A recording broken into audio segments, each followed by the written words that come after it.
Россия готовит теракты в Европе. Новый план мира от Трампа. Мигранты идут на штурм границы. Обо всем этом расскажу подробнее. В эфире «Нехта». Самые важные и интересные новости. Купянск под огнем. Российские войска усиливают давление. Зеленский жестко ответил Кремлю. Переговоры сорваны. Удар по нефтяному потоку. Атака дронов парализовала Каспийский трубопровод. Спасибо, что смотрите, спасибо за доверие. Не забывайте ставить лайки, не забывайте оставлять комментарии и не забывайте подписываться на каналы. Все это очень несложно. Поехали. Оккупанты подошли впритык к Купянску Харьковской области. Об этом говорят представители местных властей. Начальник Купянской городской военной администрации Андрей Беседин говорит, что в ход идут все средства, различные виды вооружения и беспилотники. Кроме того, погодные условия приводят к перемерзанию систем отопления в многоквартирных домах, где все еще остаются гражданские. По словам Беседина, российские войска пытаются закрепиться в Двуречной на правом берегу Оскола. Если им удастся перебросить технику, это создаст серьезную угрозу еще и для Волчанска. Из Двуречной они могут пойти севернее к Волчанску или южнее на Купянск. Пока от Двуречной до Волчанска остаются десятки километров, но сам факт таких маневров заставляет силы обороны Украины готовиться к возможному заходу противника в тыл. Украинские военные продолжают держать оборону, но ситуация остается тяжелой. Если россиянам удастся закрепиться, Купянское направление окажется под еще большим давлением. Зеленский жестко ответил Кремлю: соглашения не будет. Встреча президентов Украины и Турции прошла в Анкаре, и заявления звучали именно там. Росія поставила ультиматум в цей момент: зменшення кількості Збройних сил України, визнання окупованих територій України територіями Росії. Хотіли поставити керівництво держави проросійське, щоб воно повністю було в вертикалі Путіна. Цікаво, якщо ми в найскладніший момент не пішли на всі ці ультиматуми, звідки таке відчуття, що зараз Украина на це піде? Турция заявила о поддержке территориальной целостности Украины и предложила себя как идеальную площадку для мирных переговоров. Ну а турецкие предприниматели готовы вложиться в послевоенное восстановление. Но главное, Киев настаивает: обсуждение гарантий безопасности Украины должны вести не только США и Россия, но и ЕС, Британия и Турция. А вот Лаврову, допустим, все понравилось в переговорном процессе в Эр-Рияде, даже не обращая внимания на то, что он бесперспективный. И Лавров, и переговорный процесс. Разговор был, я считаю, очень полезный.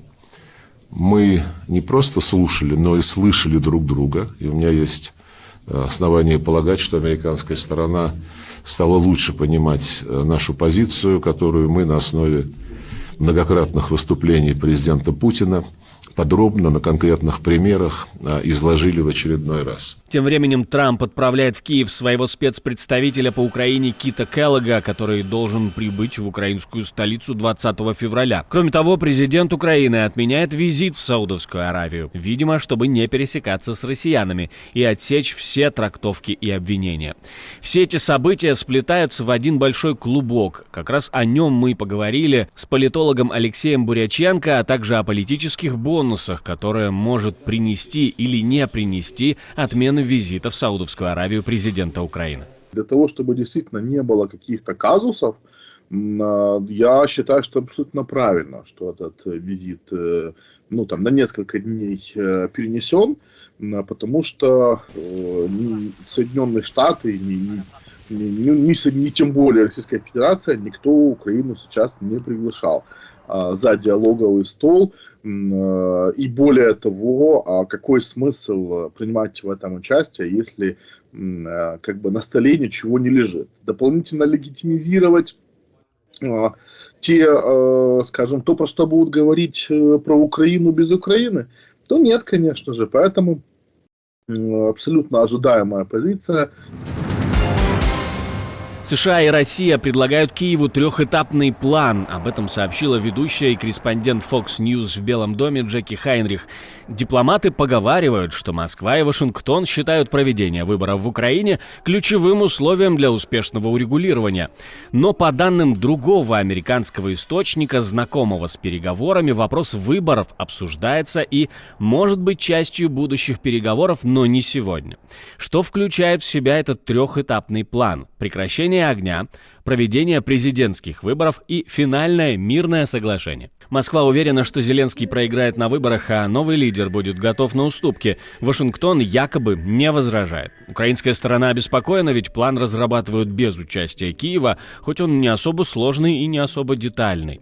Вопрос выборов обсуждается, но все подробности остаются неясными. Спросили о том, как воспринимать такие феноменальные идеи у специалиста, политолога Алексея Буряченко. Абсолютно такой сценарий отвечает интересам Российской Федерации, чтобы приостановить боевые действия просто без каких-либо гарантий безопасности для Украины. Потом что? Потом переходим на второй пункт плана. Это проведение выборов. И вот представьте себе, что это будут за выборы в Украине, на фоне Грузии, на фоне Молдовы, на фоне Румынии, да, вот, и других избирательных кампаний, где четко были зафиксированы российское влияние манипуляционное на результат. Представьте, что будет в Украине, когда, по сути, это является геополитическим приоритетом номер один для Путина. Сколько ресурсов сейчас положит Российская Федерация в дестабилизацию выборов, в проведение своих кандидатов во время таких выборов без гарантий безопасности после прекращения боевых действий. Ну а как вы думаете, сработает ли такой трехэтапный план? Каких этапов еще не хватает и какие этапы, может быть, лишние в нем? Пишите в комментарии прямо под этим видео, жду ваших мыслей. КНДР готовится напасть на южного соседа. Войска Северной Кореи быстро адаптируются и приобретают бесценный опыт. Как они его собираются использовать, это уже второй вопрос. Но тенденция становится опасной, если ничего не предпринять, считает глава украинской разведки. Эта война мобилизовала весь военный потенциал привлеченных стран. Лишь 3 страны – Украина, Россия и Северная Корея – приобретают непосредственный опыт полномасштабной войны 21 века. Северокорейская армия будущего будет принципиально отличаться от ее прошлого. Около 12 тысяч северокорейских военных уже развернуты в России. Несмотря на потери в примерно 4 тысячи убитых и раненых, их операции продолжаются без серьезных сбоев и перерывов. Поговорили о том, к чему может готовиться Ким, с экспертом в вопросах международной политики, кандидатом политических наук Богданом Ференцем. Использование опыта, который необходим в ведении нынешних войн. И этот опыт, он достаточно цену свою имеет. И поэтому, я думаю, в такой автократической диктатуре, как КНДР, в принципе, нет проблем с людьми, да, к сожалению.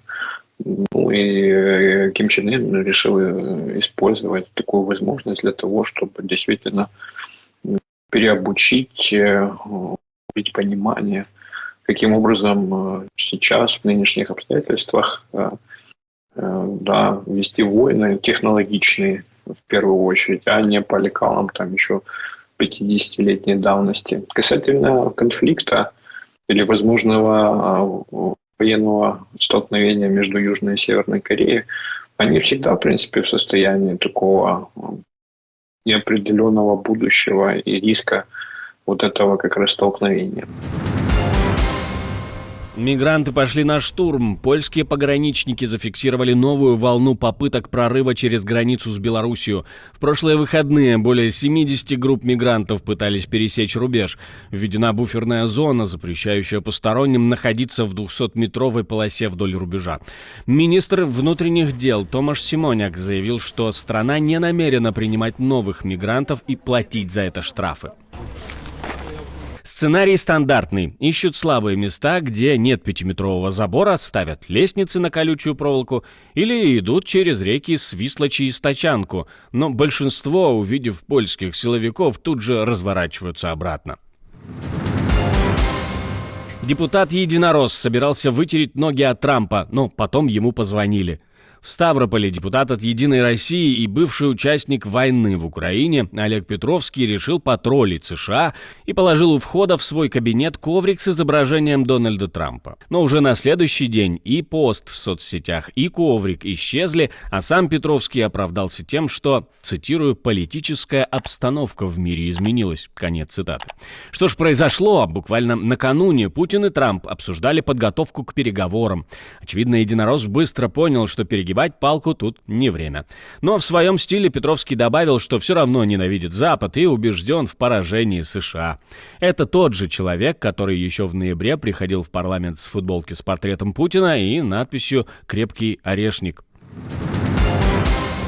Удар по нефтяному потоку, атака дронов парализовала Каспийский трубопровод. Ночной удар беспилотников серьезно его повредил, а это одна из ключевых артерий экспорта нефти из Казахстана.